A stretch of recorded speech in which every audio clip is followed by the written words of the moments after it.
Hello बच्चों, कैसे हो सब लोग। बच्चों आज आपका CA inter paper 6 financial management का पेपर हुआ। जैसे मैंने प्रॉमिस किया था, आइए इस पेपर के हर एक प्रॉब्लम के सॉल्यूशन को डिटेल में समझने की कोशिश करते हैं। कहाँ कहाँ पे ट्रिकी था, कहाँ कहाँ पे बेसिकली यहाँ पे मिस्टेक्स होने के चांसेस थे, इन सारी चीज़ों को हम देखेंगे। आज आपका लास्ट पेपर था बच्चों, आप चैन की सांस ले रहे हो, अच्छी बात है। पर अगर कुछ मिस्टेक्स हो रही है तो it is better to understand it. So let's get started.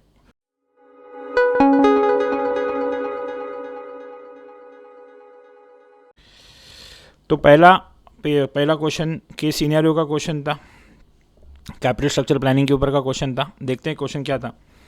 Coral limited is an agri business company that operate in 2 segments, animal feed and crop protection. 2 sector में ये बिजनेस काम करता है। The company's R&D has been instrumental in its growth and success. The existing capital structure दिया, मतलब बच्चों ये एक एग्जिस्टिंग कंपनी है जिसका ऑलरेडी एक कैपिटल स्ट्रक्चर है, जिसमें इक्विटी शेयर कैपिटल थे और 15% डिबेंचर्स थे। 1 करोड़ रुपए के इक्विटी शेयर्स है और इक्विटी शेयर्स कितने दिए हैं तो 10 लाख शेयर्स थे 10 रुपये वाले, मतलब 1 करोड़ रुपए वो हो गए। और 15% डिबेंचर्स थे 30 लाख रुपए के। तो कैसे दिए तो 30,000 डिबेंचर्स थे 100 रुपये के हिसाब से, मतलब ये 30 लाख रुपए हो गया। तो this is the existing capital structure बच्चों, विच इज़ वेरी इंपॉर्टेंट। अगर ये एग्जिस्टिंग कंपनी है तो इसका ऑलरेडी एक कैपिटल स्ट्रक्चर है जो आपके सामने रखा है। Coral limited desires to expand its horizons in breeding high yielding and disease resistant seeds for increasing agricultural productivity. Business expand करना है। The company requires an additional fund amounting to ₹100 lakh और 100 लाख रुपए की अपने को ज़रूरत है टू फाइनेंस। 100 लाख बोलेगा तो मतलब वापस 1 करोड़ रुपए की अपने को ज़रूरत है to finance its business expansion plan. The earnings expected earning before interest and tax after this additional investment will be ₹76 lakhs। मतलब ये इन्वेस्टमेंट करने के बाद टोटल मेरा कितना अर्निंग होगा, EBIT कितनी आएगी तो 76 lakhs आएगा। The applicable corporate income tax rate is 30%। Income tax rate 30% दिया है। The company has 2 alternative to raise for additional funds. नया पैसा लाने की 2 ऑप्शंस दिए हैं। एक है इक्विटी शेयर कैपिटल से 30% आएगा, उसके अलावा 13% डिबेंचर से 70% आएगा, मतलब इक्विटी और डेट से पैसा लेके आएगी। और सेकंड केस में इक्विटी शेयर से 10% आएगा, 13% डिबेंचर से 50 लाख आएगा 50%, और 7.15% प्रेफरेंस शेयर से 40% आएगा। तो ये करने के बाद उसने कुछ आपके सामने क्वेश्चंस रखे हैं। तो बस इस डेटा को पहला तो मैं कैपिटल स्ट्रक्चर लिख देता हूँ। कैपिटल स्ट्रक्चर लिखूंगा तो आगे खुद ब खुद आंसर आ ही जाएगा। तो केस मैंने क्या लिखा है देखो, मैंने पहले इक्विटी शेयर कैपिटल लिखा है। Remember all figures are in rupees in lakhs. क्या हमारे पास एग्जिस्टिंग इक्विटी शेयर्स थे तो हाँ, हमारे पास एग्जिस्टिंग 1 करोड़ रुपीज़ के इक्विटी शेयर्स थे। I am writing figures in lakhs. 1 crore is 100 lakhs. पर ये 100 लैक्स कैसे आया तो it is 10 lakh shares of ₹10 each. I am considering all figures in lakhs. ये लिखना ज़रूरी है ताकि आगे जाकर आप EPS सब कैलकुलेट करो, इसके लिए नंबर ऑफ शेयर्स लगने वाले हैं। तो एग्जिस्टिंग आपके पास 10 लाख शेयर्स थे, तो आप ध्यान से देखोगे तो एग्जिस्टिंग के 10 लाख शेयर्स दोनों ऑप्शन के अंदर सेम रहेंगे। वैसे ही एग्जिस्टिंग में 30 लाख रुपीज़ का आपका डिबेंचर था, 15% डिबेंचर था, जो आप नया पैसा कहीं से भी लेके आओ। पुराना एग्जिस्टिंग डेट का 30 lakh rupees it will be there in all the options. तो ये 30 लाख्स बोथ सिनेरियोज में आएंगे। Existing 15% debt. अभी जो नया पैसा लेके आना है, कितना लाना है तो 100 लाख्स लेके आना है। तो पहले केस में बोलता है कैसे लेके आएंगे, 30% इक्विटी से और 70% डेट से। तो कोई भी बोलेगा सर तो फिर तो ईजी है, 30 लाख रुपये का इक्विटी है और 70 लाख रुपये का डेट है, तो 30 लाख रुपये का इक्विटी मतलब इक्विटी शेयर कैपिटल में 30 लाख्स लिखो। तो बच्चों ऐसा लिखेंगे तो गलत होगा, क्योंकि क्वेश्चन ने क्या बोला है, equity share capital of 10 each issued at a premium of 15 पर शेयर। 10 रुपये का शेयर 15 रुपये के प्रीमियम में, मतलब 25 रुपये में हम बेच रहे हैं। तो 30 lakh rupees, 30% of 100 lakhs, 30 lakh rupees लाना है और 30 लाख रुपीज़ लेके आना है और 25 रुपये का एक शेयर है। Remember you need to bring 30 lakhs and 25 rupees is the value of 1 share. तो आपको नंबर ऑफ शेयर्स मिलेंगे तो इट इज़ 1,20,000 शेयर्स, जिसका 10 रुपया जाएगा कैपिटल में, मतलब 12 रुपया जाएगा कैपिटल में, और वही 1.25 लाख पे 15 रुपया जाएगा सिक्योरिटीज़ प्रीमियम के अंदर। तो सिक्योरिटी प्रीमियम का 18 लाख रुपया आएगा। कोई भी बोलेगा सर क्या फ़र्क पड़ता है, आप सीधा 30 लाख रुपये इक्विटी शेयर में लिखो। अगर वो लिखोगे तो गलत होगा, क्योंकि आगे जाके बच्चों EPS सब निकालना है, उसके लिए नंबर ऑफ शेयर्स लगते हैं। तो नंबर ऑफ शेयर में याद रखना है, आपको देखना पड़ेगा कैपिटल कितना और प्रीमियम कितना है। तो यहाँ पे 1.2 लाख रुपीज़ के शेयर है, 10 रुपये का कैपिटल है, 15 रुपये का प्रीमियम है। वैसे ही बच्चों बचा हुआ 70% मतलब ऑब्वियसली 100 लाख का 70% ही 70 लाख रुपया, वो किससे आएगा तो 13% डिबेंचर से आएगा। तो एग्जिस्टिंग 15% डिबेंचर का 30 लाख था, पर एडिशनल 13% डेट का 70 लाख रुपया आएगा। पूरा का पूरा 13% वाला डिबेंचर है, इसमें कोई प्रेफरेंस शेयर नहीं है। जो इक्विटी का लॉजिक इधर किया वही इधर भी करेंगे। यहाँ पे 10% लाना है, मतलब 100 लाख का 10% मतलब 10 लाख रुपए लाना है। पर शेयर आएगा 10 रुपये का शेयर, 15 रुपये प्रीमियम पे, मतलब 25 रुपये के हिसाब से आएगा। तो नंबर ऑफ़ शेयर्स कैसे आएंगे, तो 10 लाख रुपए लाना है और 25 रुपये का एक शेयर है, तो मेरे नंबर ऑफ़ शेयर्स आएंगे 40,000 शेयर्स और हर शेयर 10 रुपये का, तो 4 लाख रुपीज़ कैपिटल में जाएगा। और वही 0.4 लैक्स मतलब 40,000 शेयर पे 15 रुपये के हिसाब से 6 रुपये आपके सिक्योरिटी प्रीमियम में जाएगा। उसके अलावा 50% आ रहा है डेट में, तो 50% आपने नए वाले डेट में लिया, और जो 40% है वो 7.15% प्रेफरेंस शेयर्स है, तो 40% बच्चों हमने ले लिया, 40% हमने ले लिया, 40% मतलब 40 लाख रुपए ले लिया 7.15% प्रेफरेंस शेयर पे। एक बार ये आ गया तो मैं एक इनकम स्टेटमेंट बना के रखता हूँ। मैं पैसा नया पैसा सेम आ रहा है, तो आने वाला EBIT भी दोनों में सेम रहेगा, विच इज़ 76 लैक्स। तो ये दोनों ऑप्शन में 76 लैक्स ही आएंगे। अभी उसमें से पहले EBIT से इंटरेस्ट माइनस करेंगे। एग्जिस्टिंग जो डेट है 30 लैक्स का, उस पर 15% के हिसाब से 4.5 का इंटरेस्ट तो दोनों में सेम ही रहने वाला है, पर एडिशनल कैपिटल के ऊपर का इंटरेस्ट दोनों ऑप्शन में चेंज होगा। पहले में 70 लैक्स का डेट है जिसका 13% 9.1 का इंटरेस्ट आएगा। सेकंड में 50 लैक्स का डेट है जिसका 13% 6.5 का इंटरेस्ट आएगा। तो इंटरेस्ट माइनस किया तो EBT आया, EBT से टैक्स माइनस करेंगे जो 30% दिया है, तो टैक्स माइनस किया, आपको अर्निंग आफ्टर टैक्स आया। अर्निंग आफ्टर टैक्स से प्रेफरेंस डिविडेंड माइनस होगा। पहले ऑप्शन में तो कोई प्रेफरेंस शेयर नहीं है, पर इधर 40 लैक्स के प्रेफरेंस शेयर है और 7.15% उनका कूपन रेट है, तो 40 लैक्स का 7.15% 2.86 का प्रेफरेंस डिविडेंड जाएगा। बचा हुआ जो है वो earning to equity share holders है, उसको divide by number of equity shares करेंगे तभी EPS मिलेगा। अभी इक्विटी शेयर्स कैसे आएंगे, तो एग्जिस्टिंग 10 लाख डेट था, 10 लाख नंबर ऑफ शेयर्स थे, प्लस नए वाले 1.2 लैक्स नंबर ऑफ शेयर्स थे। देखो वो बाइफर्केशन इधर काम में आया, वरना आपके नंबर ऑफ शेयर्स गलत आ जाएंगे। तो 10 + 1.2 11.2 लाख शेयर्स इस ऑप्शन में आएंगे, और इधर 10 लैक्स में 0.4 लाख शेयर्स है, मतलब 10.4 लाख शेयर्स यहाँ पे आएंगे। तो आपके नंबर ऑफ शेयर से डिवाइड करोगे आपको EPS मिल जाएगा। तो अभी हम इनके क्वेश्चंस के आंसर देखते हैं। पहला सवाल पूछ रहा है what will be the earning per share of the company, तो EPS कितना आया था, तो 3.9 and 4.1, that is the answer of the first question. Second पूछ रहा है what will be the MPS market price of the company if the PE is in plan 1 is 12 times and plan 2 is 15 times. PE ratio दिया है और MPS निकाल रहा है, तो PE रेशो का फॉर्मूला क्या है, PE क्या बोलता है कि आपका जो अर्निंग है उसका मल्टीपल कितना है आपकी मार्केट प्राइस, जो आपको अर्निंग मिल रहा है उसका कितना गुना आपकी मार्केट प्राइस चल रही है। तो PE ratio is equal to MPS upon EPS, तो वी कैन इजीली से MPS is equal to PE into EPS। EPS तो आए थे और PE रेशो आपको क्वेश्चन नहीं दिए हुए हैं, बस आप मल्टीप्लाई करोगे आपको उनकी मार्केट प्राइस मिलेगी। तो the over year it is 46.8 and over year it is 61.5, so this is the answer. Third is what will be the financial break even point. Financial break even point मतलब कम से कम कितना EBIT कमाना चाहिए ताकि हमारा बिजनेस लॉस में ना जाए। तो ऑब्वियसली जो मेरी फिक्स कॉस्ट कैपिटल है उनको पे करने के लिए तो मेरे को फाइनेंशियल ब्रेक इवन EBIT पे करने के लिए तो मेरे को EBIT पे कमाना ही पड़ेगा। तो मेरी फिक्स कॉस्ट कैपिटल कौन सी होती है, एक होता है डिबेंचर के ऊपर का इंटरेस्ट और एक होता है प्रेफरेंस के ऊपर का डिविडेंड, जिसमें से हमको याद रखना है इंटरेस्ट पे कोई टैक्स बेनिफिट नहीं मिलता, जबकि प्रेफरेंस डिविडेंड जो पे होता है वो आफ्टर टैक्स प्रॉफिट से पे होता है। तो इंटरेस्ट पे करने के लिए बस जितना इंटरेस्ट पे करना है उतना ही कमाना है, पर अगर प्रेफरेंस डिविडेंड को पे करना है तो पहले आपको टैक्स पे करना पड़ेगा और फिर आपको बचा हुआ पैसा प्रेफरेंस डिविडेंड को पे करना है। तो हैंस जो प्रेफरेंस डिविडेंड की फिगर जो होती है वो आफ्टर टैक्स फिगर होती है, आपको उसको कन्वर्ट करना पड़ेगा बिफोर टैक्स फिगर में, जिसको हम बोलते हैं grossing up of preference dividend. तो देखते हैं, पहले केस में तो कोई प्रेफरेंस डिविडेंड नहीं है, तो बस ये दोनों का मिला के जो इंटरेस्ट रहेगा उतना ही मेरे को पे करना है। तो दोनों का इंटरेस्ट मैंने निकाला था, इधर 4.5 था और इधर 9.1 था, दोनों को ऐड करेंगे तो इट इज़ 13.6 लैक्स। वैसे इधर का इंटरेस्ट कितना है 4.5 + 6.5 विच इज़ 11, पर उसके साथ साथ प्रेफरेंस डिविडेंड को भी 2.86 पे करना है, पर उसको हम पे करते हैं आफ्टर टैक्स प्रॉफिट से, और हमारा टैक्स रेट है 30%। मतलब मैं अगर 100 कमाऊँगा तभी 30 टैक्स लेके जाएगा और 70 ही बेसिकली प्रेफरेंस डिविडेंड को पे करने के लिए बाकी रहेगा। तो 2.86 ये प्रेफरेंस डिविडेंड की फिगर है, मतलब ये आफ्टर टैक्स फिगर है, मतलब ये 70 की फिगर है। तो 100 कितना तो पहला निकालना पड़ेगा, तो इट इज़ 2.86 डिवाइडेड बाय 70% करेंगे तो ये जो फिगर आएगी ये बिफोर टैक्स वाली अभी प्रेफरेंस डिविडेंड की फिगर आएगी, जिसमें ये इनके इंटरेस्ट की फिगर को ऐड करेंगे तो विल गेट द फिगर 15,08,571। तो इधर आ रहा था 13,60,000, इधर आ रहा है 15,08,571। तो बेसिकली ये इसका आंसर है। चौथा है what will be the indifference point. Indifference point का मतलब ऐसा कौन सा EBIT है जहाँ पे दोनों प्लान में आपको सेम EPS मिलता है, that is called as the EBIT EPS indifference point. तो बस एक मैथमेटिकल तरीके से करते हैं, एज्यूम करते हैं कि वो EBIT x है जहाँ पे दोनों का प्रॉफिट सेम आएगा। इंटरेस्ट तो अभी हमने देखा ऊपर कितना था, इसका था 13.6 और इसका था 11। तो पहले अगर इसके इंटरेस्ट को माइनस करेंगे तो I get the figure of EBT, जिसका 30% टैक्स जाएगा, 0.3 ऑफ दिस फिगर बचेगा, 0.7 ऑफ दिस फिगर। इसमें से प्रेफरेंस डिविडेंड माइनस करेंगे, इधर तो कुछ नहीं है, पर इधर अभी हमने ऊपर देखा था प्रेफरेंस डिविडेंड वॉज 2.86, तो प्रेफरेंस डिविडेंड भी माइनस कर दिया, तो we get earnings to equity share holders.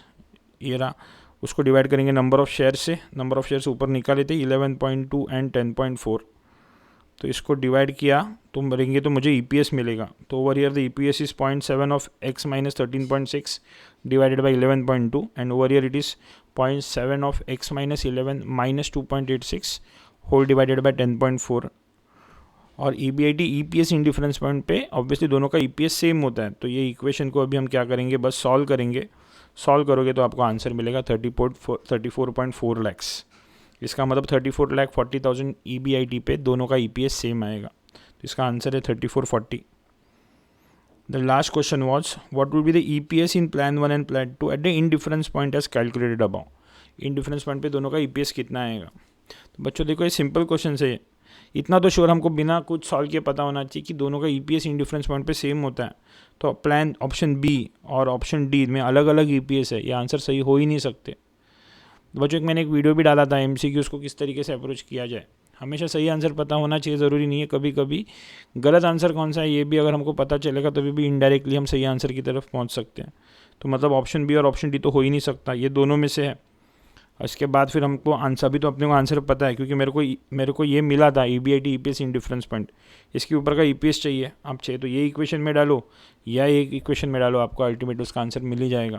तो मैंने पहले में डाल दिया 0.7 of x minus 0.7x minus 9.52 upon 11.2, जहाँ पे x की वैल्यू आई थी 34,40,000। सॉल्व करूँगा तो आंसर आता है 1.30, जिसका मतलब इसका आंसर है 1.30 इन बोथ द ऑप्शंस। तो I hope case scenario 1 is clear to everyone. It was not at all difficult, obviously it is bit lengthy but easy था।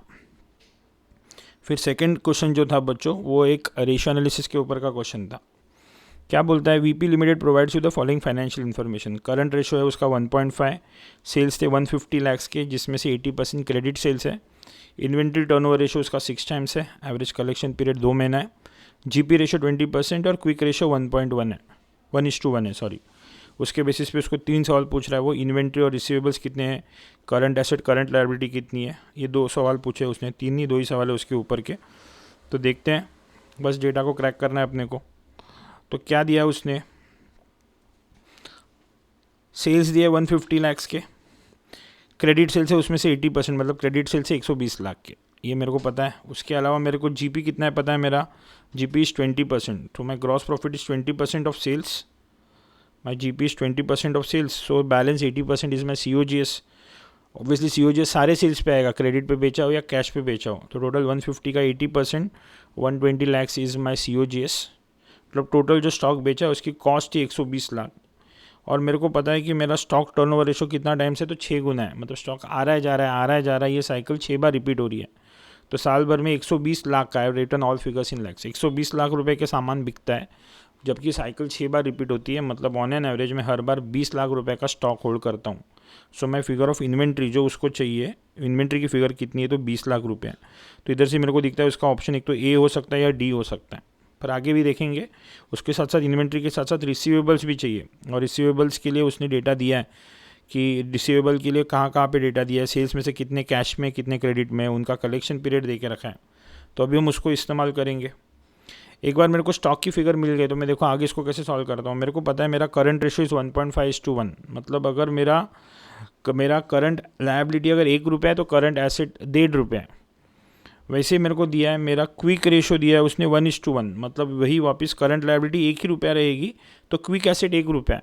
तो ये दोनों को इस्तेमाल करूँगा तो मुझे दिखता है कि अगर मेरा क्विक एसेट 1 रुपया है तो मेरा करंट एसेट 1.5 रुपये है। मेरे को पता है क्विक एसेट में एक ही नॉन क्विक एसेट है स्टॉक, उसको ऐड करेंगे तो करंट एसेट आता है।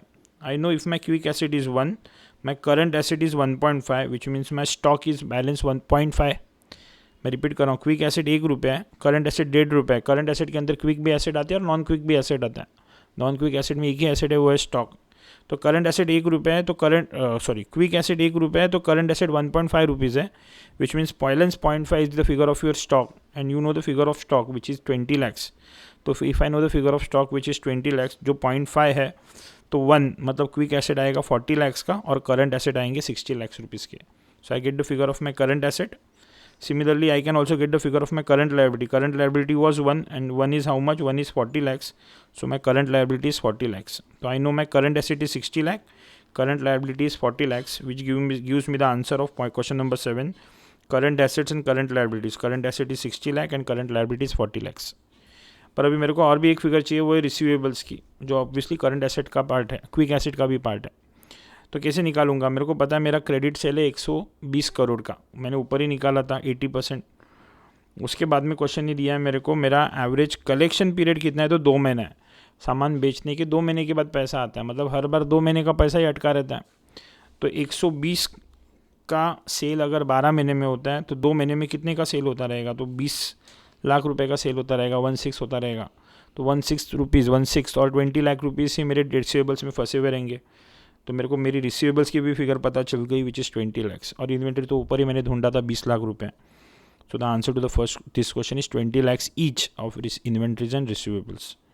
तो 6th और 7th क्वेश्चन भी ईजी था. लास्ट क्वेश्चन देखते हैं इसमें का, जो अगेन एक बेसिक क्वेश्चन है. JK limited has a current asset of ₹1 crore and current liability of ₹50 lakhs. 1 crore के करंट एसेट्स है और 50 lakhs रुपीज़ की हमारी करंट लायबिलिटी है. The financial manager of the company desires to make a provision for contingency at 20% of working capital. 20% अपने को extra रखना है वर्किंग कैपिटल के लिए, कंटीजेंसी के लिए. What will be the amount of working capital requirement? तो वर्किंग कैपिटल के लिए पहले तो नेट वर्किंग कैपिटल निकालना पड़ेगा, which is nothing but current asset minus current liability. तो करंट एसेट्स थे 1 CR के, करंट लायबिलिटी थी 50 lakhs की. तो my working capital before contingency is 50 lakhs, जिसका 20% एक्स्ट्रा चाहिए 10 लाख रुपया. तो मेरे को टोटल वर्किंग कैपिटल कितना रखना पड़ेगा? तो 60 lakhs रुपीज़ रखना पड़ेगा. So the answer to this question was 60 lakh rupees. तो आई बिलीव ये जो आपका पहला वाला जो केस सीनियर वाले क्वेश्चन थे वो इजी क्वेश्चन थे. अभी पार्ट 2 की तरफ देखते हैं, जो एक कैश बजट का क्वेश्चन था. Again it was not a difficult question, फटाफट करने को आना चाहिए तुमको. क्या बोल रहा है? KP limited has provided you the following information. पहले दिया एस्टिमेटेड मंथली सेल्स, हर महीने कितने रुपीज़ के सेल्स होंगे दिया है. अप्रैल, मई, जून, जुलाई, अगस्त और सितंबर का डेटा दिया है. GP ratio is 20%. Gross profit कितना है? तो सेल्स का 20% है. ऑब्वियसली बचा हुआ COGS रहेगा. वो कब पे होता है? COGS sold is paid in the next month. एक महीने की आपको उधारी मिलती है, तो जिस महीने ड्यू हो रहा है उसके अगले महीने उसकी पेमेंट जाती है. सेल्स के बारे में बात कर रहा है. Sales are in credit and credit period is allowed for 2 months. सारे के सारे सेल्स आपके क्रेडिट पे और 2 महीने की उधारी मिलती है. मतलब आपने अप्रैल में बेचा तो आपको जून में पैसा आएगा, मई में बेचा हुआ माल का पैसा जुलाई में आएगा, so on and so forth. उसके अलावा बोल रहा है indirect expenses are paid in the same month and monthly indirect expenses are as follows. Indirect expenses उसी महीने पे करते हैं और हर एक महीने का जून से लेकर सितंबर तक का डेटा दिया है आपके सामने. Dividend amount into 3 lakhs will be paid in the month of September. Dividend 3 lakh रुपये का सितंबर में पे होगा. Cash balance on 1 July were ₹1.5 lakh. जुलाई के बिगनिंग में 1.5 लाख रुपया था हमारे पास. उसके अंदर बोल रहा था company has to maintain minimum cash balance of ₹1 lakh. Policy के हिसाब से कम 1 लाख रुपया रखना है. If there is a cash balance deficit in any month, अगर 1 लाख से कम हो जाता है तो company would take a temporary short term loan. तो अगर कम पड़ेगा तो लोन लेंगे. And if the cash balance exceed ₹2 lakh then the company would invest the short term excess amount of ₹2 lakh. तो अगर 2 लाख के ऊपर गए तो जो ऊपर की अमाउंट है वो हम लोग इन्वेस्ट करेंगे. 1 लाख रखना, 1 लाख से कम होगा तो लोन लेंगे, 2 लाख के ऊपर गया तो इन्वेस्ट करेंगे. Ignore interest on short term loans and short term investment. कोई और लोन के ऊपर का या इन्वेस्टमेंट के ऊपर के इंटरेस्ट को इग्नोर करो. You are required to prepare cash budget for 3 months starting from July. जुलाई से शुरू होने वाले 3 महीनों का बजट बनाना है. तो it is July, August and September. सबसे पहले तो जुलाई का ओपनिंग बैलेंस दिया था 1.5 लाख, वो लिख लिया. फिर कैसे लिखे? रिसीट्स कितना पैसा आया, पेमेंट कितना पैसा गया, टोटल पेमेंट लिए तो क्लोजिंग बैलेंस आएगा, पर ये बैलेंस विदाउट एनी एडजस्टमेंट है, इसमें अभी भी लोन और इन्वेस्टमेंट का ऑप्शन नहीं दिखा है। तो नीचे लिखा है शॉर्ट टर्म लोन, इन्वेस्टमेंट, और फिर नीचे फाइनली लिखा है फाइनल क्लोजिंग बैलेंस, मतलब एडजस्टमेंट के बाद वाला। तो देखते हैं, ओपनिंग बैलेंस दिया था 1.5 का। पहले रिसीट में सेल्स की फिगर है, और सेल्स के बारे में बोल रहा है सेल्स 2 महीने की उधारी पे मिलता है, और मुझे और जुलाई से लेके बजट बनाना है। 2 महीने की उधारी है, मतलब बच्चों अप्रैल का पैसा जून में आएगा, तो वैसे ही जुलाई में किसका पैसा आएगा, तो मई का पैसा आएगा। और मई के सेल्स थे 12 लाख रुपए के, जो पूरे के पूरे किस पे है, क्रेडिट पे। तो 12 लाख रुपये जुलाई के आगे, जुलाई में आगे जो मई के सेल्स है। सिमिलरली अगस्त में कौन से महीने के आएंगे, अगस्त में आएंगे जून के, और सितंबर में आएंगे जुलाई के। तो हमारी फिगर आएगी 12, 15 और 10। तो ये लिख के हो गया। फिर पेमेंट के टर्म्स में COGS के बारे में बात करता है। COGS is paid in the next month, तो उसके लिए पहला COGS पता होना चाहिए। तो उसकी वर्किंग की है मैंने नीचे। पहले तो मैंने हर महीने के सेल्स लिखे, और आपको GP दिया 20%, तो GP माइनस करोगे तो आपको COGS आएगा। तो एक बार ये आ गया, रिमेंबर ये वो महीने की फिगर है जहाँ पे ड्यू हो रहा है। पेमेंट के बारे में बोल रहा है COGS is paid in the next month, अगले महीने में पे होगा। तो ऑब्वियसली बच्चों जुलाई महीने में कौन सा पे होगा, तो जून का जुलाई में पे होगा। जून की फिगर थी 12, तो जून की फिगर इधर आएगी, जुलाई में आएगी 12 इधर आएगा। वैसे फिर उसका अगला क्या आएगा 12, 8 और 10.4। तो मैंने वो फिगर वैसे के वैसे लिख ली। उसके बाद में बोल रहा है indirect expenses are paid in the same month. Same month है मतलब यहाँ पे पिछला अगला महीना कोई नहीं देखना है। जुलाई में जुलाई की फिगर आएगी, तो इट इज़ 1.2, 1 एंड 1.3। तो ये वैसे के वैसे ले लिए। उसके बाद क्या बोल रहा था, dividend amounting to ₹3 lakh will be paid in the month of September. तो सितंबर महीने के पेमेंट्स में वापस डिविडेंड की फिगर आएगी 3, remember it is in the month of September. और फिर वो लास्ट एडजस्टमेंट है जो बोलता है 1 लाख तो रखना, 1 लाख से कम गिरेगा तो लोन लेंगे, और 2 लाख के ऊपर गया तो अपन 2 लाख के ऊपर वाली अमाउंट क्या करेंगे, हम लोग इन्वेस्ट कर देंगे। तो पहला क्या किया, इनफ्लो लिया टोटल, फिर पेमेंट की टोटल ली, तो 13.5 का इनफ्लो है, 13.2 की पेमेंट है, 0.3 30,000 का ही क्लोजिंग बैलेंस आया। जबकि 1 लाख रुपये बैलेंस रखना है, तो पहले केस में 0.7 का लोन लेंगे और क्लोजिंग बैलेंस 1 होगा। जो अगले महीने का ओपनिंग बैलेंस होगा, जिसमें 15 ऐड किया तो 16 का इनफ्लो है और 9 का ही आउटफ्लो है, तो 7 मेरा क्लोजिंग बैलेंस है। क्वेश्चन ने कहीं पे बोला नहीं है कि पहला आप अगर एक्सेस बचेगा तो पहला हम लोन को रिपे करेंगे, तो we are free to assume. तो अगर मैं सिर्फ क्वेश्चन में जैसे डेटा दिया वैसे ही अगर उसको एज्यूम करके चलूँ, तो यहाँ पर लोन की रीपेमेंट की पहले बात नहीं करेंगे, हम सीधा सीधा जितना पैसा है, क्वेश्चन का डेटा अगर जैसे दिया प्राइमा फेसी पढ़ूँ, तो क्वेश्चन ने बोला है कम हुआ तो बोरो करो, ज़्यादा हुआ तो इन्वेस्ट करो। तो 7 का बैलेंस है, 2 लाख रखना है क्लोजिंग बैलेंस, मतलब बचा हुआ 5 लाख रुपए इन्वेस्ट होगा। ये 2 लाख रुपए अगले महीने का ओपनिंग बैलेंस बनेगा, 12 का इनफ्लो होगा, 14.7 का आउटफ्लो है, तो इट इज़ -2.7, नेगेटिव 2.7 हुआ। जबकि अपने को 1 लाख रुपए का बैलेंस रखना है, मतलब यहाँ पे अपने को 3.7 का लोन लेना पड़ेगा। तो it is a calculative question, इतना मुश्किल क्वेश्चन नहीं है, लेंदी क्वेश्चन, पेपर फास्ट करना पड़ेगा, यह मैं मानता हूँ इस क्वेश्चन पेपर के अंदर। फिर वैसे इस क्वेश्चन का क्वेश्चन नंबर 1 भी देखते हैं बच्चों। अगेन एक बैलेंस शीट दिया आपके सामने, इक्विटी शेयर दिया है, retained earnings 12%, debenture, current liability, fixed asset, current asset. Leverage का क्वेश्चन है, एडिशनल इन्फॉर्मेशन बोल रहा है fix cost per annum excluding interest is 16 lakh. Interest को छोड़ के 16 लाख रुपए की फिक्स कॉस्ट है। Variable operating cost ratio is 70%, 70% variable cost है सेल्स का। Total asset turnover ratio is 2.5 and income tax rate is 30%, जिसके बेसिस पे EPS और फिर तीनों लेवरेज पूछे। तो ऑब्वियसली एक इनकम स्टेटमेंट बनाना है। इनकम स्टेटमेंट सीधा सीधा नहीं दिख रहा है, इनकम स्टेटमेंट शुरू होता है सेल्स से, सेल्स सीधा सीधा नहीं दिख रहा है, पर बोल रहा है total asset turnover ratio is 2.5। So when I say total asset turnover ratio, what does that mean? Total asset turnover ratio का मतलब क्या होता है बच्चों? It is simply turnover upon total asset, and I know the figure of my turnover which is 80 lakh. तो हम लोग ने क्या किया, टर्नओवर अपॉन टोटल एसेट्स का फॉर्मूला लगाया, it is 2.5, I know total asset is 80 lakh, so I get the figure of my turnover which is 2 CR। तो एक बार ये मिल गया तो इनकम स्टेटमेंट भी बनाना है। Turnover is 2 CR, variable cost is 70% of sales, तो पहले 70% वेरिएबल कॉस्ट माइनस किया, कॉन्ट्री आया, कॉन्ट्री से फिक्स कॉस्ट में से फिक्स कॉस्ट माइनस करेंगे 16 लाख, जिसमें एक्सक्लूसिव इंटरेस्ट बोला है, जिसमें इंटरेस्ट नहीं है, तो 16 लाख माइनस किया, 44 lakh is the figure of EBIT। EBIT से इंटरेस्ट माइनस करेंगे, अभी इंटरेस्ट कितना आएगा, तो you have got 40 lakh rupees of debentures, 12.5% is the rate of interest, तो 40 लाख का 12.5%, 5 lakh is the amount of interest, so you get the figure of EBT से tax minus करेंगे, income tax rate is given to be 30%, तो वो 30% पहला minus किया, 30% minus किया तो you get the figure of earning after tax. उसमें से प्रेफरेंस डिविडेंड होता तो माइनस करते, पर आपके पास कोई प्रेफरेंस डिविडेंड नहीं है, तो this is the figure of earning available to equity share holders. We need to divided by number of shares. कितने हैं, तो 20 लाख रुपए का कैपिटल है और 100 रुपये का एक शेयर है, मतलब यू हैव गॉट 20,000 शेयर्स, तो you get the EPS which is 136.5। तो उसको अभी क्या चाहिए, थोड़ा बड़ा ही फिगर आ रहा है गिवन कि 100 रुपये के कैपिटल के सामने, फेस वैल्यू के सामने 136.5 का EPS है। So the EPS is 136.5। उसके बाद उसको चाहिए ऑपरेटिंग, फाइनेंशियल और कंबाइंड लेवरेज, जिसका फॉर्मूला आपको सबको पता है।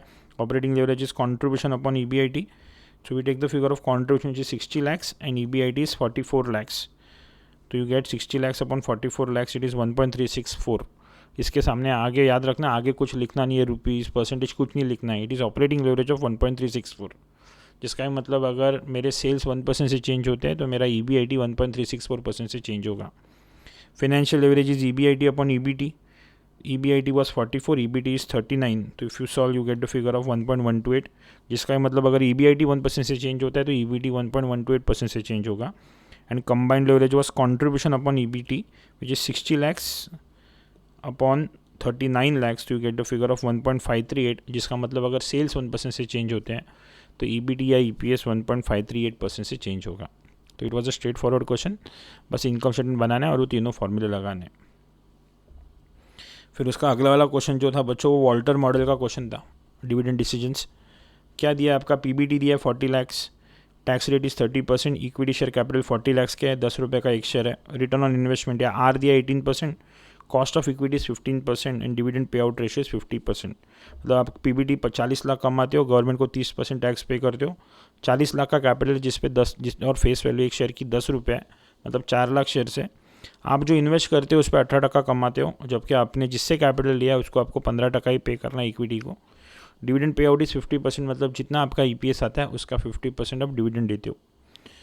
You are required to determine the price of equity share of the company as per the Walter's model. Walter model के हिसाब से आपकी कॉस्ट ऑफ कंपनी की प्राइस चाहिए, तो obviously price of equity as per Walter model formula क्या है, dividend plus R upon KE into bracket E minus D whole divided by KE। तो उसके लिए सबसे पहले तो डिविडेंड लगेगा, तो आपको PBT दिया है, PBT में से आप टैक्स माइनस करो, आपको प्रॉफिट आफ्टर टैक्स मिलेगा।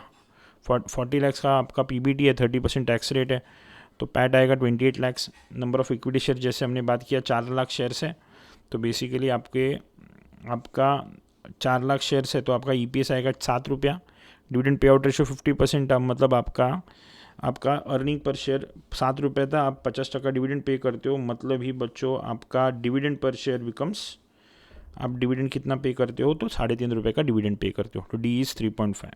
तो बस फॉर्मूला में डालेंगे अभी हम उसको, तो डिविडेंड इज़ 3.5, आप R upon KE return on investment is 18%, 0.18 upon 0.15, E minus D EPS was 7, तो 7 minus 3.5 whole divided by KE was whole divided by KE and KE is 15%। तो इसको सॉल्व करोगे आपको आएगा 51.33 रुपीज़। तो आपका शेयर का मार्केट प्राइस कितना है, तो 51.33 है।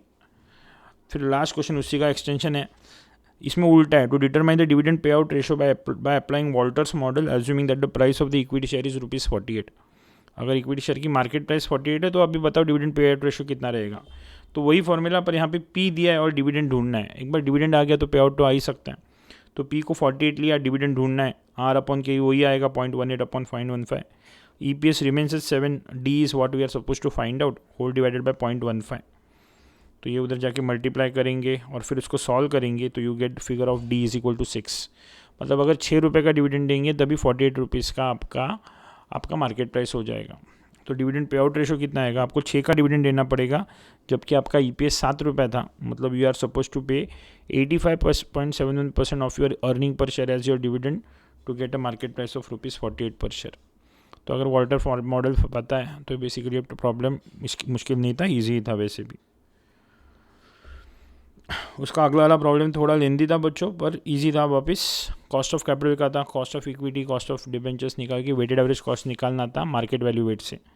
तो क्वेश्चन ने दिया है number of equity shares 20 lakh shares थे, book value of 10% convertible debentures थे, 1 करोड़ रुपए का कन्वर्टेबल डिबेंचर है, 10% कूपन रेट है। वैसे 25 लाख रुपए का 12% रेट वाला बैंक लोन है। मार्केट प्राइस कितनी इक्विटी शेयर की, तो 55 रुपीज़ है। मार्केट वैल्यू कितने हैं 10% कन्वर्टेबल डिबेंचर्स के, तो 108 रुपये है। फेस वैल्यू कितनी है इक्विटी शेयर की, तो 10 रुपये। कन्वर्टेबल डिबेंचर्स की भी फेस वैल्यू 100 रुपये है। बीटा कितना दिया है, तो 1.5 दिया है। रिस्क फ्री रेट कितना दिया है, तो आपको 4.5% दिया है। इक्विटी रिस्क प्रीमियम मतलब extra return for extra risk, तो it is RM minus RF कितना दिया है, 9% दिया है। इनकम टैक्स रेट कितना दिया है, 30% दिया है। The company expect that the share price will rise in the future at on an average by 6% per annum. Growth rate कितनी है आपकी शेयर की, 6% से प्राइसेस बढ़ेगी हर साल। The 10% convertible debenture of 100 each will be converted into 6 years time. 6 साल बाद इनको हम कन्वर्ट करेंगे into equity shares of the company in the ratio of 1:4, that is 4 equity shares for each debenture. Her equity share को 4 साल बाद, हर debenture convertible debenture को 6 साल बाद हम 4 इक्विटी शेयर देंगे। वो इक्विटी शेयर जिसका हर साल प्राइस कितने % से बढ़ेगा, तो 6% से बढ़ेगा। Market value of 12% bank loan is at par. Market value loan की तो ऑब्वियसली एट पार ही रहेगी। तो you are required to calculate cost of equity by applying CAPM, cost of convertible debenture by using approximation method, cost of bank loan and weighted average cost of capital using market value weights. तो आपको के ही पूछा है, फिर दोनों loan की cost पूछी और फिर मार्केट वैल्यू रेट्स के हिसाब से आपको वैल्यू निकालने को पूछा है। तो पहले तो CAPM को इस्तेमाल करेंगे। Your RF is 4.5%, risk premium is 9% and beta is 1.5। तो उसका फॉर्मूला ही है, हमको पता है RF plus beta into risk premium which is RM minus RF। RF is 0.045 which is 4.5%, beta is given to be 1.5 and risk premium सीधा दिया है 0.09। तो you get RF as KE is equal to 18%। 18% आपकी cost of equity आ गई। फिर आपको cost of debenture देखना है, पर डिबेंचर के अंदर याद रखना अप्रोक्सीमेशन मेथड मतलब वही आपका formula I1 minus T plus RV minus NP। पर यहाँ पे रिडम्पशन वैल्यू डायरेक्ट नहीं निकाल सकते क्योंकि ये कन्वर्टेबल डिबेंचर्स है और ये डिबेंचर्स को कन्वर्ट करके हम रिडम्पशन के समय पे पैसा नहीं देने वाले। तो हम एक डिबेंचर को 4 इक्विटी शेयर देंगे, वो इक्विटी शेयर जिसका भाव हर साल 6% से बढ़ता है। और हम उनको कब पे करने वाले, 6 साल बाद पे करने वाले हैं। तो पहला तो मेरे को उनकी 6 साल बाद की मार्केट प्राइस पता होनी चाहिए क्योंकि रिडम्पशन के समय पे उनको मैं 4 शेयर देने वाला हूँ। तो प्रेजेंट मार्केट प्राइस कितनी, इक्विटी शेयर के 55 रुपये हैं। 6% इज़ द ग्रोथ रेट। तो आफ्टर 6 ईयर्स 6% की ग्रोथ ऐड करूँगा तो मार्केट प्राइस आएगी, you just need to add 6% हर बार, 55 प्लस 6%, तो 78.02 उसकी मार्केट प्राइस आएगी शेयर की, हर एक इक्विटी शेयर की 6 साल बाद। प्रेजेंट मार्केट प्राइस कितनी है डिबेंचर की, तो 108 रुपये। जिस डिबेंचर का आज का भाव 108 है उसका हम कैलकुलेशन कर रहे हैं। रिडम्पशन के समय पे कितना मिलेगा उनको, 78.02 रुपीज़ पर शेयर के हिसाब से कितने शेयर्स मिलने वाले उनको, 4 इक्विटी शेयर्स मिलने वाले। तो यूनिट टू मल्टीप्लाइड बाय 4, तो उनकी रिडम्पशन वैल्यू रहेगी 312.08। फिर अभी हम KD निकाल सकते हैं। KD is equal to I1 minus T plus RV minus NP upon N upon RV plus NP upon 2। तो इंटरेस्ट कितना जाएगा, तो आपकी फेस वैल्यू क्या है डिबेंचर की, 100 रुपये है। 10% कूपन रेट है तो इंटरेस्ट आएगा 10 रुपया। Tax rate is given to be 30%, तो इट इज़ 1 माइनस 0.3 प्लस RV रिडम्पशन के समय पे इतना मिलने वाला है 312.08 माइनस आज की कितनी वैल्यू है उसकी, 108 रुपये बांटने वाले over the period of 6 years, whole divided by RV plus NP, मतलब वही 312.8 प्लस 108 डिवाइडेड बाय 2। तो बस इसको सॉल्व करोगे you get the figure of 19.52%। फिर तीसरे सवाल में ऑब्वियसली बैंक लोन की बात कर रहा है और उसका कोई रिडम्पशन का डेटा ही नहीं दिया है, तो आपको बेसिकली एक इरिडीमेबल डेट का फॉर्मूला लगाना है which is I1 minus T upon NP। तो 100 रुपये का लोन रहेगा तो कितना रुपीज़ का इंटरेस्ट है, कितना परसेंट है, 12% है, तो 12 है जिसका 30% टैक्स बचेगा, तो इट इज़ 8.4%। तो एक बार तीनों आ गया तो बस weighted average cost of capital निकालना है। पर remember you are suppose to calculate it by market value weights. आज की वेट्स मार्केट वैल्यू वेट्स को ध्यान में रखते हुए हमको कैलकुलेट करना है। तो मार्केट वैल्यू वेट कितना रहेगा, तो इक्विटी शेयर्स कितने रहेंगे, सबसे पहले तो 20 लाख शेयर्स है और हर एक शेयर की आज की मार्केट वैल्यू 55 रुपीज़ है। I have written all figures in lakhs, तो 20 lakhs into 55 and I have written figure in lakh, it becomes 1100, 1100 lakh रुपया हो गया। 10% कन्वर्टेबल डिबेंचर का कैसे होने वाला है, तो 1 करोड़ रुपए के डिबेंचर से 100 रुपये की उसकी फेस वैल्यू है, मतलब it is how many, it is 10,000 debentures. पर उनकी आज की मार्केट प्राइस कितनी दे के रखी है क्वेश्चन ने, market value of 10% debenture is 108, तो इट बिकम्स 108 lakhs। और जो टर्म लोन था 25 लाख रुपए का, they are specifically saying it is quoted at par, तो ये 25 लाख का 25 लाख ही रहेगा। एक बार ये लिख दिया तो आफ्टर टैक्स कॉस्ट ले लेंगे जो ऊपर से कैलकुलेट की हुई है, 18% इक्विटी की, इसकी 19.52% और इसका 8.4%। तो बस कैलकुलेट किया, मल्टीप्लाई किया और फिर ऐड करके टोटल हम 221.18 पे करेंगे over the capital of 1233, so the weighted average cost comes to 17.93%. तो it was an easy question. Again आपको बस फॉर्मूला बराबर से पता होना चाहिए. हर बार आप इजी बोल रहे हो सर, कैलकुलेशन में समय जाने वाला था, मैं भी मानता हूँ. क्वेश्चन नंबर 2B ईजी है, वर्किंग कैपिटल 3 मार्क का छोटा सा क्वेश्चन है. Following information pertains to MSG limited for the year ended 31 March. Raw material storage period 61 days. खरीदने के कितने दिन के बाद मटेरियल इस्तेमाल होता है? तो 61 डेज के बाद. WIP conversion period is 20 days. Processing शुरू करने के 20 दिन के बाद WIP से फिनिश गुड्स बनते हैं. Finish goods storage period is 30 days. Finish goods बनने के बाद बेचने के लिए 30 दिन का समय जाता है. Debt collection period is 45 days. उधारी पे बेचने के बाद 45 डेज के बाद पैसा मिलता है.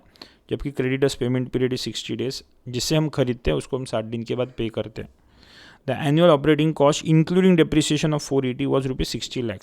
60 लाख रुपए का आपका साल का खर्चा है, जिसमें 4,80,000 डेप्रिसिएशन का खर्चा है जो एक नॉन कैश कॉस्ट है. तो यार cash cost becomes 5520. Assume 360 days है ईयर. तो पहला तो पूछता है ऑपरेटिंग साइकिल पीरियड, मतलब एक बार जो बिजनेस से पैसा जाता है वो घूम फिर के आने के लिए कितना पैसा जाता है, कितना दिन जाता है, that is your operating cycle.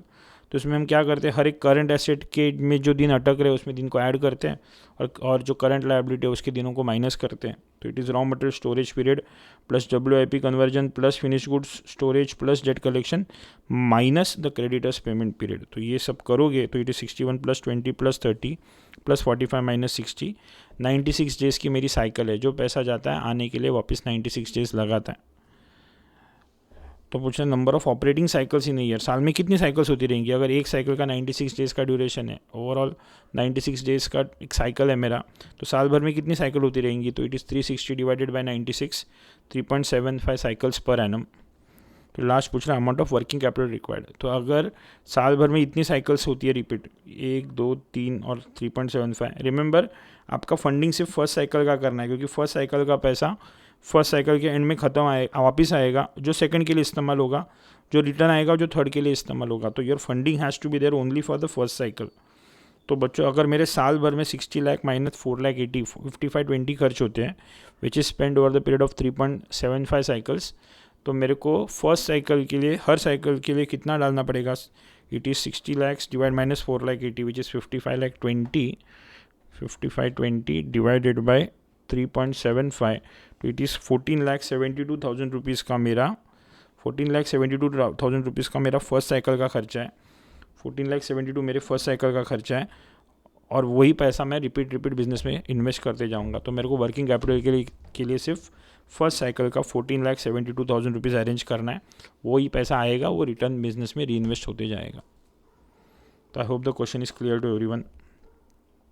फिर अभी लास्ट के क्वेश्चन की तरफ आते हैं. क्वेश्चन नंबर 3 जो एक कैपिटल बजटिंग का क्वेश्चन था. 3 ये लेंदी क्वेश्चन था. क्या बोल रहा है? SRT limited manufactures steel rods and is now considering to purchase a new aluminium smelting and moulding plant. कोई नया प्लांट खरीदने के बारे में हम सोच रहे हैं, प्लांट डालने के बारे में सोच रहे हैं. The plant will have a cost of ₹20 lakh. 20 lakh रुपए का उसका कॉस्ट है to purchase and install. It will have a useful life of 5 years. 5 साल की लाइफ है. रेसिडुअल वैल्यू उसकी 1 लाख रुपये है. रिटर्न बेच के 1 लाख रुपये मिलेगा. Production and sales from the plants are expected to be 1 lakh units per annum. साल के 1 लाख यूनिट्स हम बना के बेचेंगे. अदर एस्टिमेट्स क्या है? सेलिंग प्राइस 150 है, डायरेक्ट कॉस्ट 100 रुपीज़ है. Fix cost including depreciation is 8 lakh per annum. हर साल का 8 लाख रुपये फिक्स कॉस्ट है, जिसमें याद रखना डेप्रिसिएशन भी इंक्लूड है जो एक नॉन कैश कॉस्ट है. Marketing and promotion expenses not included in the above is 1 lakh and 160 for years 1 and 2 respectively. ये फर्स्ट और सेकंड ईयर का मार्केटिंग का खर्चा दिया है. Additional investment in debtors and stock will increase in year 1 by 150 and 2 lakh and 2 lakh respectively. ये working capital investment है जो फर्स्ट ईयर में करनी है. 1.5 लाख रुपये अपने को डालना है डेटर के लिए, 2 लाख रुपये अपने को डालना है स्टॉक के लिए. Creditors will also increase by 1 lakh in year 1. और उसके सामने आपके क्रेडिटर भी बढ़ेंगे तो उतना आपके पैसे आपको कम लगेंगे. 10 debtors stock and creditors will be recouped at the end of 5th year, जब भी आपका प्रोजेक्ट खत्म होगा. Cost of capital is 18%. Corporate tax rate is 30%. Income tax rate 30% है. And is paid in the year in which profits are made. जिस साल कमाओगे उसी साल आप बेसिकली आप टैक्स पे करोगे. Depreciation is tax deductible and the company allows SLM method. SLM में तो आप 5 साल का मिला के एक साथ, या जहाँ पे कोई फिगर चेंज नहीं होती, एक साथ कैलकुलेशन कर सकते हो. तो calculate the NPV and PI of the project and advise whether the plan should be purchased और नॉट. और फिर आपको नीचे बेसिकली पीवी फैक्टर्स दिए 18% के। तो एनपीवी निकालना है, which is PV of cash inflows minus PV of cash outflows. तो देखते जाते हैं डेटा। पहला तो बोल रहा है कंपनी को एक नया प्लान डालना है, प्लान परचेस करेंगे 20 लाख रुपए का, ईयर 0 में डालेंगे, आउटफ्लो है 20 लाख रुपए का। It will have useful life of 5 years in the residual value of 1 lakh rupees. देखो याद रखना एसएलएम मेथड डिप्रिसिएशन का, तो अगर एसएलएम मेथड है तो 5 साल का जो डिप्रिसिएशन रहेगा वो बराबर आपके eight the end of the 5th year आपका WDV और आपकी स्क्रैप वैल्यू सेम ही रहेगी, मतलब आपको कोई कैपिटल गेन आने वाला नहीं है।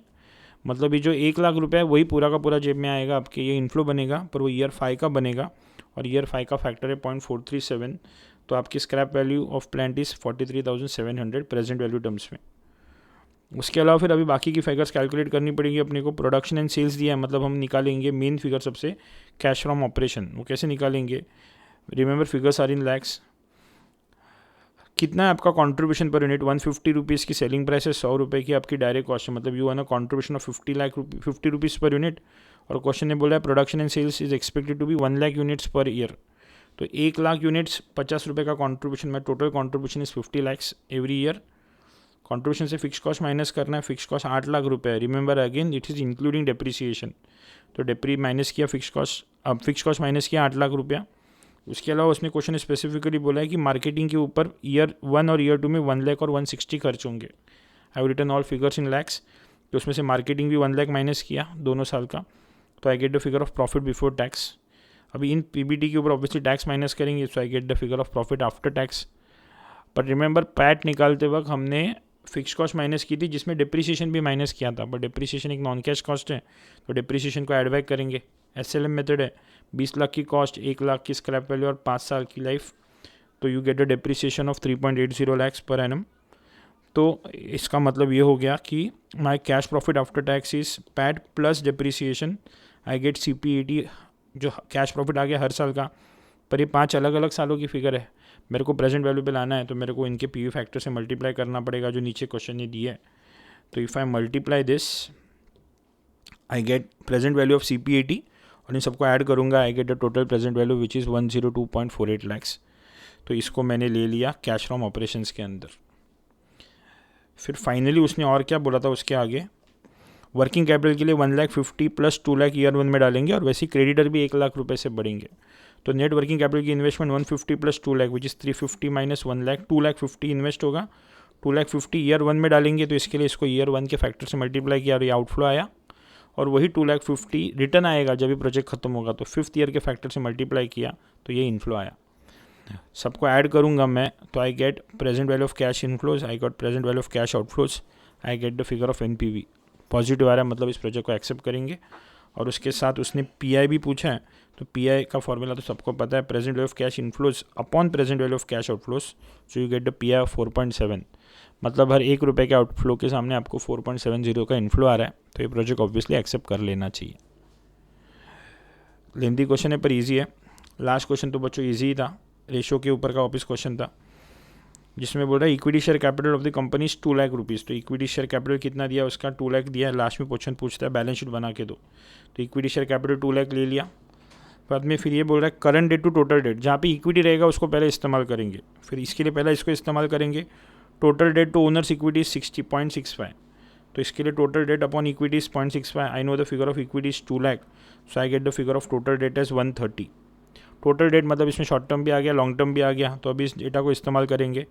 Current debt to total debt is 0.35, तो current debt to total debt is 0.35। Total debt को 0.35 से मल्टीप्लाई करेंगे, टोटल डेट ऊपर मिल गया था, we get the figure of current debt. Obviously balancing figure है is your long term debt. तो बच्चों आपकी लायबिलिटी साइड खत्म हो गई।